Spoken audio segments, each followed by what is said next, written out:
Assalamualaikum warahmatullahi wabarakatuh. Halo semua. Perkenalkan, saya Safinatun Najah Ramadhani dari kelas 11 Merdeka 1, peminatan biologi 1. Di sini saya akan menjelaskan tentang sistem pencernaan. Sistem pencernaan memiliki beberapa organ. Yang pertama ada kaphumoris atau mulut, yang kedua ada esofagus atau kerongkongan, yang ketiga ada ventriculus atau lambung, yang keempat ada intestinum atau usus halus, yang kelima ada pankreas, keenam ada hati, ketujuh ada kolon, serta kedelapan ada rektum, dan yang terakhir ada anus. Sistem pencernaan yang pertama terjadi di mulut. Di mulut terdapat dental atau gigi, hyoid atau lidah, dan saliva atau ludah. Gigi pada anak berjumlah 20, sedangkan pada orang dewasa berjumlah 32. Pada gigi terdapat struktur gigi, yaitu mahkota gigi dan akar gigi. Mahkota gigi adalah bagian yang tampak di mulut, sedangkan akar gigi adalah bagian yang tidak tampak atau tertanam di dalam gusi. Mahkota gigi terdapat enamel atau imel, kemudian ada dentin. Sedangkan pada akar gigi terdapat pulpa dan pembuluh serta saraf-saraf lainnya. Gigi memiliki beberapa macam. Yang pertama ada incisivus atau gigi seri, berposisi di depan dan berfungsi sebagai pemotong makanan. Kemudian ada caninus atau gigi taring. Gigi taring berfungsi sebagai penyobek makanan. Kemudian ada gigi molar 1, gigi molar 2, dan premolar 1, premolar 2, serta premolar 3 yang berfungsi sebagai penghancur makanan. Kemudian ada lidah. Lidah sebagai indera perasa atau pengecap. Lidah berfungsi sebagai pembolak-balik makanan, mendorong makanan ke esofagus, serta merasakan rasa dari makanan tersebut. Lidah bagian depan bisa merasakan manis, sedangkan samping depan bisa merasakan asin, dan samping belakang bisa merasakan asam. Kemudian yang di belakang, lidah bagian belakang itu bisa merasakan pahit. Kemudian ada ludah. Ludah adalah kelenjar pencernaan yang menghasilkan enzim ptialin. Enzim ptialin berfungsi sebagai pemecah amilum menjadi maltosa. Jadi, makanan yang masuk ke dalam mulut akan dihancurkan oleh gigi. Penghancuran ini disebut proses pencernaan mekanik. Setelah makanan dihancurkan, itu akan menjadi bolus dan bercampur dengan saliva atau ludah. Nah, pencampuran dengan saliva yang mengandung enzim ptialin ini merupakan proses pencernaan kimiawi. Setelah bercampur dengan gerakan peristaltik, makanan tersebut akan didorong ke esofagus dan esofagus akan menyalurkannya menuju ke lambung. Di esofagus tidak terdapat proses pencernaan mekanik maupun kimiawi, karena esofagus itu hanya merupakan saluran saja. Nah, setelah sampai di lambung, makanan tersebut akan dihancurkan lagi oleh otot-otot lambung. Otot-otot lambung menghancurkan dan mencampurnya dengan enzim-enzim yang dihasilkan oleh lambung.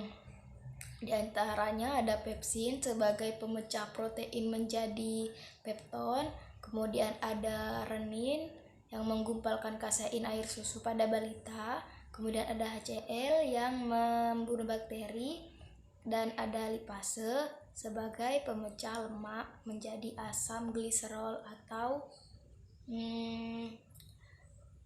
asam lemak atau gliserol. Kemudian yang terakhir itu ada gastrin. Gastrin berfungsi sebagai perangsang produksi HCl di lambung. Jadi bisa dikatakan di lambung itu terjadi proses mekanik dan kimiawi. Setelah itu, kim yang tadi yang sudah bercampur dengan enzim-enzim tersebut akan menuju ke usus halus, tepatnya di duodenum. Duodenum merupakan usus 12 jari yang menghasilkan hormon sekretin dan kolesistokinin. Sekretin berfungsi sebagai perangsang kerja dari pankreas, dan kolesistokinin berfungsi sebagai perangsang kerja dari empedu. Nah, setelah mengeluarkan hormon itu, kim atau makanan akan ke pankreas untuk dinetralisasikan dengan ion bikarbonat. ion bikarbonat dan enzim yang dihasilkan oleh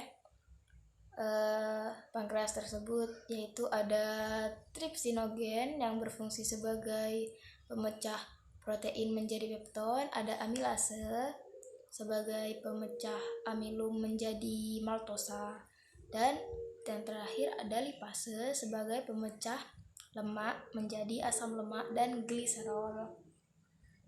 Kemudian kenapa dinetralisasikan? Karena usus tidak bisa menerima makanan yang bersifat asam, karena usus hanya bisa menerima makanan yang bersifat basa. Untuk lemak bisa diserap oleh usus halus karena bercampur dengan cairan empedu.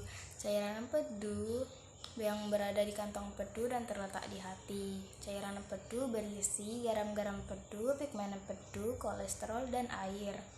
Nah, setelah dari proses itu, Kim akan menuju ke jejenum. Di jejenum bercampur dengan enzim yang dihasilkan oleh jejenum tersebut. Jejenum menghasilkan enzim laktase yang berfungsi sebagai pemecah laktosa menjadi glukosa, dan ada peptidase yang memecah protein menjadi asam amino. Kemudian ada sukrase yang memecah sukrosa menjadi glukosa, dan ada enzim-enzim lainnya. Nah, setelah dari jejenum, makanan atau Kim tadi akan berlanjut ke ileum. Di ileum, glukosa, asam amino, dan vitamin yang larut dalam air akan diserap oleh villi atau jonjot-jonjot halus untuk dialirkan ke hati melalui vena porta hepatica untuk disalurkan ke seluruh tubuh melalui arteri porta hepatica. Nah, sedangkan untuk asam lemak dan gliserol serta vitamin yang tidak larut dalam air itu akan bercampur dengan cairan empedu untuk dialirkan ke hati dan berlanjut ke pembuluh limfa. Sedangkan pada makanan yang tidak diserap atau sisa-sisa makanan yang tidak diserap itu akan ditampung di kolon atau usus besar untuk difermentasi bersama dengan bakteri Escherichia coli yang juga menghasilkan vitamin K. Nah, setelah proses fermentasi tersebut, sisa-sisa makanan tadi akan berubah menjadi feses. Nah, feses dengan gerakan peristaltik akan melewati kolon asenden yang naik, kemudian kolon transversum yang datar, dan kolon descenden yang menurun untuk menuju ke rektum. Rektum sebagai tempat penampungan sementara feses. Nah, setelah 1 kali 24 jam, feses tersebut akan keluar, atau ketika lambung diisi oleh makanan lagi, feses akan keluar melewati anus. Nah, itu tadi penjelasan tentang sistem pencernaan dari saya. Sekian, saya ucapkan terima kasih dan mohon maaf apabila ada salah kata dalam menjelaskan hal ini. Terima kasih sudah menonton. Wassalamualaikum warahmatullahi wabarakatuh.